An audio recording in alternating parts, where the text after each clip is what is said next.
नमस्कार। सितारे, ग्रह और नक्षत्र बदलते रहेंगे अपनी चाल। आइए जानते हैं कैसा है आपकी राशियों का हाल। तो सबसे पहले हम बात करेंगे मेष राशि की।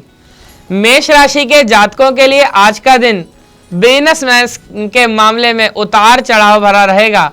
आप अपने दोस्तों पर धन खर्च करेंगे। आपके मित्र आपको किसी निवेश संबंधी योजना के बारे में बता सकते हैं, जिस पर आप बहुत ही सोच विचार कर धन लगाएं। हम बात करेंगे वृष राशि की। वृषभ राशि के जातकों के लिए आज का दिन खुशियों से भरा रहने वाला है। आप किसी काम को लेकर यदि लंबे समय से योजना बना रहे थे तो आपकी वह इच्छा पूरी हो सकती है। आपको किसी जरूरतमंद व्यक्ति की मदद करने का मौका मिले तो अवश्य ही उसकी मदद कीजिएगा।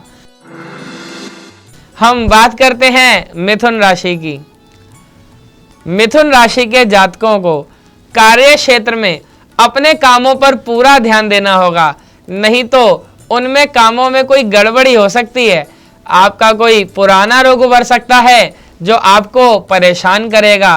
आपका कोई विरोधी आपके कामों को अटकाने की कोशिश कर सकता है, इसलिए आज आप सावधान रहें।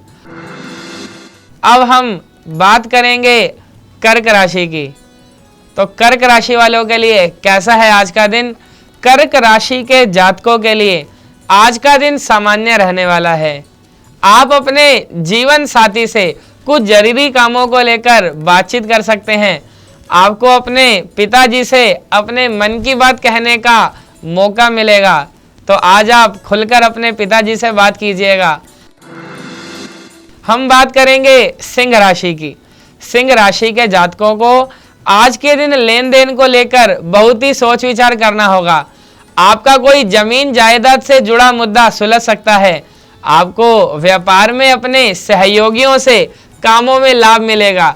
माता जी को आप कहीं घुमाने फिराने लेकर जा सकते हैं, तो आज अवश्य ही कहीं दूर होकर आइए। हम बात करेंगे कन्या राशि की। कन्या राशि के जातकों के लिए आज का दिन शांतिपूर्ण रहने वाला है। विद्यार्थियों को किसी नए कोर्स के प्रति रुचि जागृत हो सकती है। विदेश में रह रहे किसी परिजन से आपको कोई खुशखबरी सुनने को मिल सकती है। हम बात करेंगे तुला राशि की। तुला राशि के जातक आज किसी नए घर, मकान, दुकान आदि की खरीदारी कर सकते हैं, जो उनके लिए बहुत अच्छी रहेगी। आपकी किसी से बात से जीवन साथी जरूर नाराज हो सकते हैं। आपकी संतान से किसी बात को लेकर कहा सुनी हो सकती है, तो थोड़ा सा आज सावधान रहिएगा। हम बात करते हैं वृश्चिक राशि की। आज का दिन आपके लिए उत्तम रूप से फलदायक रहने वाला है। परिवार में किसी शुभ व मांगलिक कार्यक्रम का आयोजन हो सकता है। माता पिता के आशीर्वाद से आपका कोई रुका हुआ काम पूरा हो सकता है। आपको किसी काम को लेकर योजना बनाकर आगे बढ़ना होगा, तभी आप अपने कार्यों को आसानी से पूरा कर सकेंगे। हम बात करेंगे धनु राशि की। धनु राशि के जातकों के लिए आज का दिन धन के मामले में सावधान रहने के लिए रहेगा। आपको अपनी आर्थिक स्थिति को लेकर यदि कोई चिंता सता रही थी, तो आपकी वह चिंता भी दूर होगी। आपको किसी वाद विवाद की स्थिति में पड़ने से बचना होगा। बहुत ही आपको आज सावधान रहना होगा। हम बात करेंगे अब मकर राशि की। मकर राशि के जातकों के लिए आज का दिन उन्नति की राह पर आगे बढ़ाने के लिए रहेगा। आप किसी विशेष काम को लेकर योजना बनाएंगे। विद्यार्थियों को अपनी पढ़ाई लिखाई को लेकर सावधान रहने की आवश्यकता है। आप जीवन साथी के लिए किसी छोटे मोटे व्यवसाय की शुरुआत कर सकते हैं। कोई नया स्टार्टअप अवश्य ही सोचें। हम बात करेंगे कुंभ राशि की। कुंभ राशि के जातकों के लिए आज का दिन मिला जुला रहने वाला है। यदि आपको कोई शारीरिक कष्ट लंबे समय से सता रहा था, तो आपके कष्टों में कमी होगी। कार्य क्षेत्र में आज अपने अधिकारियों का दिल जीतने में आप कामयाब रहेंगे। हम बात करेंगे मीन राशि की। मीन राशि के जातकों के लिए आज का दिन चिंताग्रस्त रहने वाला है। आप अपनी पारिवारिक समस्याओं को लेकर परेशान रहेंगे, जिससे आपका मन दुखी रहेगा और आपको आज के दिन बहुत अधिक सावधान रहने की आवश्यकता है। यदि आप सावधान रहेंगे तो आपको अत्यंत लाभ की अनुभूति होगी।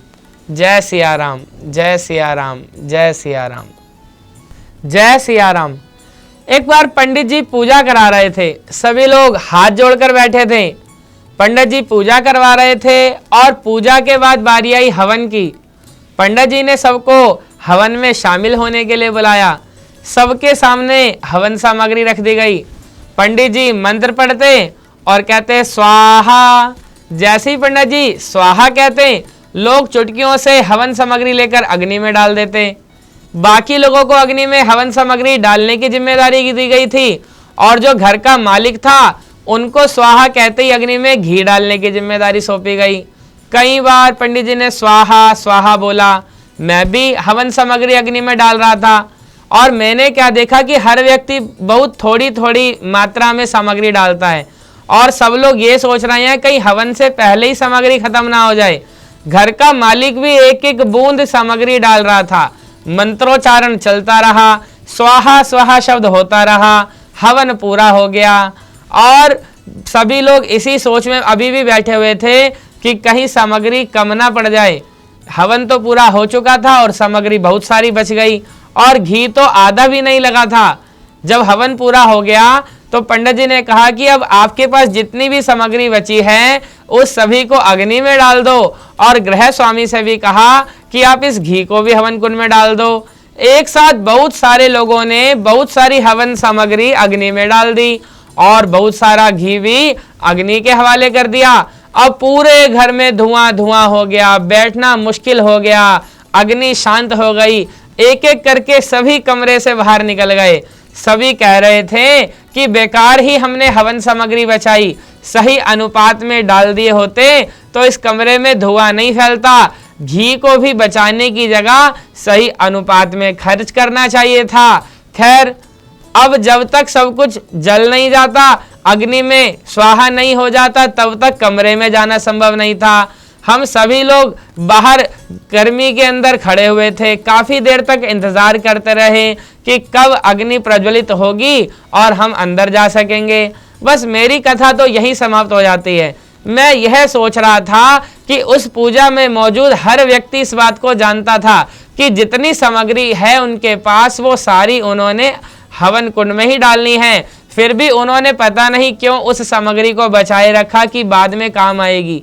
ऐसा ही कुछ हम करते हैं, हमारी भी फितरत ऐसी ही है। हम अंत समय के लिए सब कुछ बचाए रखते हैं और जबकि हम जानते हैं कि पूजा भी खत्म होनी है, ऐसे ही हमारी जिंदगी भी खत्म होनी है। हम सारी जिंदगी चीजें इकट्ठी करते रहते हैं, कपड़े इकट्ठा करते हैं, वस्तुएं इकट्ठी करते हैं कि उस दिन पहनेंगे, उस दिन काम आएगी, लेकिन वो एक दिन तो कभी काम आता नहीं और जिंदगी की पूजा खत्म हो जाती है, हवन सामग्री बची रह जाती है। हम सब कुछ बचाने में इतना खो जाते हैं कि हम ये समझ ही नहीं पाते कि जब सब कुछ होना ही हवन कुंड के हवाले है तो फिर बचा कर क्या करना, बाद में तो सिर्फ धुआं ही देगा।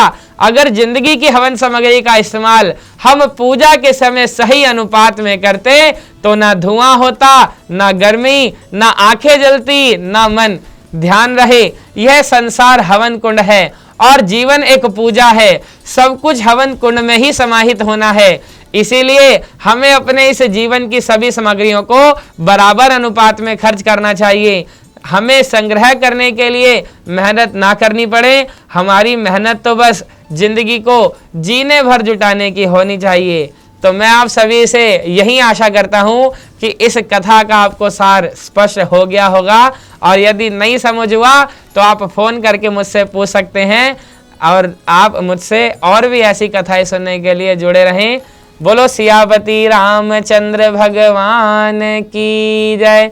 जय सिया राम, जय सिया राम, जय सिया राम।